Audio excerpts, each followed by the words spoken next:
સ્થાનિક સ્વરાજ્યની ચૂંટણીમાં સમગ્ર ગુજરાત ભગવા રંગે રંગાયું, પણ એક જિલ્લાએ બધાનું ધ્યાન ખેંચ્યું છે.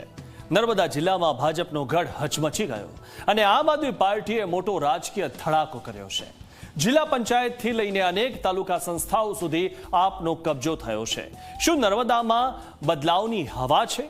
કેમ ભાજપે નર્મદા જિલ્લો ગુમાવવો પડ્યો? જુઓ આ ખાસ અહેવાલમાં.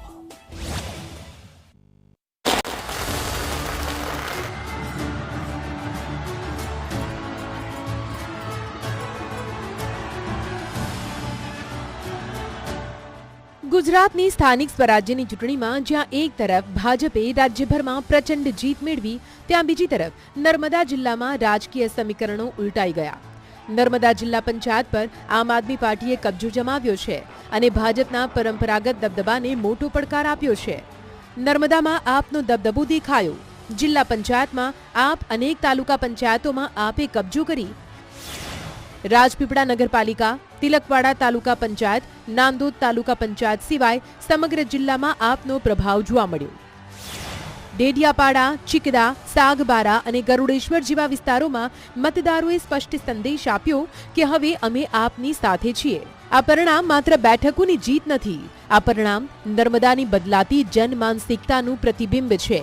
આદિવાસી બહુમતી ધરાવતા નર્મદા જિલ્લામાં લોકોની અપેક્ષા હંમેશા રસ્તા, પાણી, રોજગારી અને આરોગ્ય તેમજ શિક્ષણ જેવી મૂળભૂત સુવિધાઓ સાથે જોડાયેલી રહી છે અને લાગે છે કે આ વખતે મતદારોએ પરંપરાગત સમીકરણોને બદલે કામના આધારે મતદાન કર્યું છે.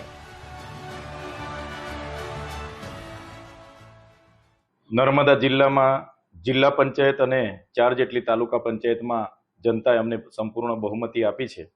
ત્યારે જનતાનો જે વિશ્વાસ છે એ વિશ્વાસ કાયમ ટકી રહે એ પ્રકારની સેવાની કામગીરી અમે કરીશું. એક બાજુ ઘમંડ, એમનો પૈસો, એમની સત્તાનો નશો હતો અને એક બાજુ અમે ઈમાનદારીથી આ ચૂંટણી લડ્યા અને જનતાએ અમારા પર ભરોસો કર્યો છે. એક બાજુ 100ના 7 100ના વિકાસની વાતો થતી હતી, પણ જનતાએ જોયું કે 100નો 7 કરવામાં આવે છે પણ વિકાસ એ ભાજપના નેતાઓના પોતાનો જ થાય છે, જેની સામે આ મતદાન થયું છે. બીજી તરફ ભાજપ માટે આ પરિણામ ચિંતાનો વિષય બન્યું છે. સાંસદ મનસુખ વસાવાએ હાર પાછળ કેટલાક લોકોના અપપ્રચાર અને સંગઠનની ખામીઓને જવાબદાર ગણાવી.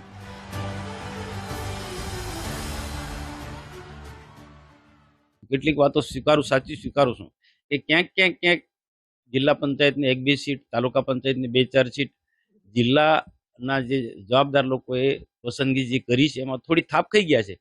ઉમેદવારીની પસંદગીમાં થોડો થાપ ખાઈ ગયા, પણ એ 5% કે 10%, પણ બાકીનો મોટો ભાગનો ભાગ જો ભગજો હોય તો ખોટો અપપ્રચાર, સમાજને, આદિવાસી યુવાનોને ગેરમાર્ગે દોરવાના કેટલાક પ્રયાસો, કેટલાક પરિબળો કરી રહ્યા છે. એના કારણે આજે ભારતીય જનતા પાર્ટીને આટલું નુકસાન છે. વિધાનસભા, લોકસભા અને તાલુકા જિલ્લા પંચાયતમાં આ લોકો સફળ થયા. આવનારા દિવસમાં ટોટલી આખી ટ્રાઇબલ પટ્ટીમાં આ ઉદયની જેમ આ આદિવાસી એરિયાને કોતરી ખાશે. જિલ્લા ભાજપ પ્રમુખે પણ હારની નૈતિક જવાબદારી સ્વીકારી છે, પરંતુ સવાલ એ છે કે ભાજપ માટે આ ચેતવણી છે? ટિકિટ વિતરણમાં થાપ ખાધી?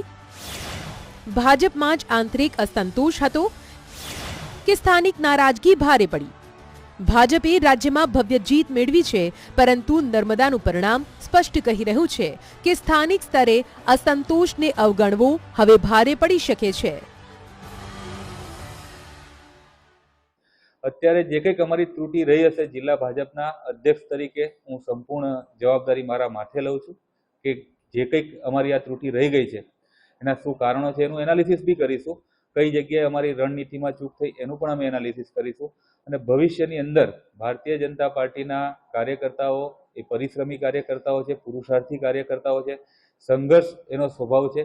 ભવિષ્યની અંદર ખૂબ મહેનત કરીશું અને જે પ્રજાની અંદર અમારે પહોંચવામાં ક્યાંક તૂટી રહી છે, કયા કારણે અમને મેન્ડેટ નથી મળ્યો લોકોનો, એ અમે જોઈશું અને આવનાર સમયમાં ફરી વખત ભારતીય જનતા પાર્ટી સંપૂર્ણ બહુમતીથી આ વિસ્તારોમાં જીતે એની માટેનો અમારો સંપૂર્ણ પ્રયાસ રહેશે.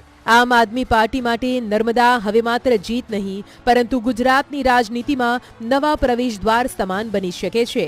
ગુજરાત ભગવામય બન્યું, પણ નર્મદાએ અલગ સંદેશ આપ્યો. અહીં ઝાડુએ કમળને મોટો ઝટકો આપ્યો છે. જયેશ દોશી, ઝી મીડિયા, અમદાવાદ.